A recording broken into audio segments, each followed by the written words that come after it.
It's time for business news with Richard Southern. We knew it was coming, and now the day has finally arrived. Netflix Canada has started cracking down on password sharing. Hey, Erica. Yeah, I mean, we heard some rumors about it earlier in the week. There was like a leaked document on Netflix's site. Today, though, we got all the official news. Yes, Netflix cracking down on password sharing here in Canada. You're going to get an email about this if you're a Netflix subscriber, perhaps as early as today. How it's going to work is they're going to require you to pick your primary location, and they're going to sort of track your IP address to make sure you're logging in from your primary residence. Of particular note, though, Netflix says you'll still be able to use the service when you travel through passcodes that will provide temporary access. If you are password sharing, it'll allow you to add an extra user or users for $7.99 Canadian per month. Netflix stock moving higher on all of this crackdown news, Erica. I don't share the passwords because I don't want anyone to see all the embarrassing stuff I'm watching.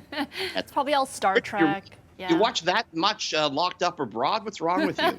Maybe Love is All Blind. after Locked Up and all this. Yeah. Oh, yeah, all that garbage, yeah. We've seen gas prices soar and plummet over the past few years, but there's talk that we could be entering a new era in gasoline consumption.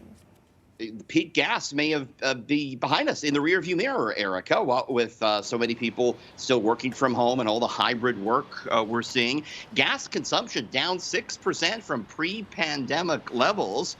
Meantime, cars have become a lot more fuel efficient and a lot more electric cars are on the market. One of the big oil analysts quoted in the Financial Times this morning is saying, quote, "The heyday of gasoline is over." He doesn't think we'll ever guzzle as much petrol as we did pre-pandemic. Speaking of gas, the price set to rise 3 pennies here at midnight tonight in the GTA, Erica, to a $1.46.9.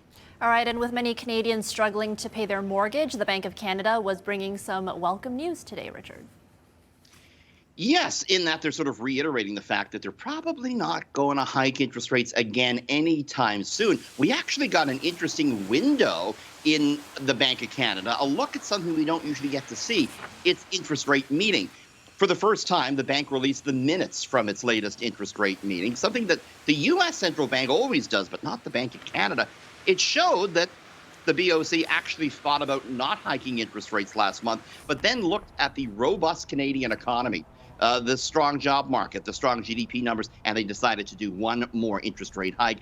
Don't expect rates to fall anytime soon, Erica. Tiff Macklem, the governor, pretty unequivocal that no rate cuts are in the works just yet or in the next couple of months.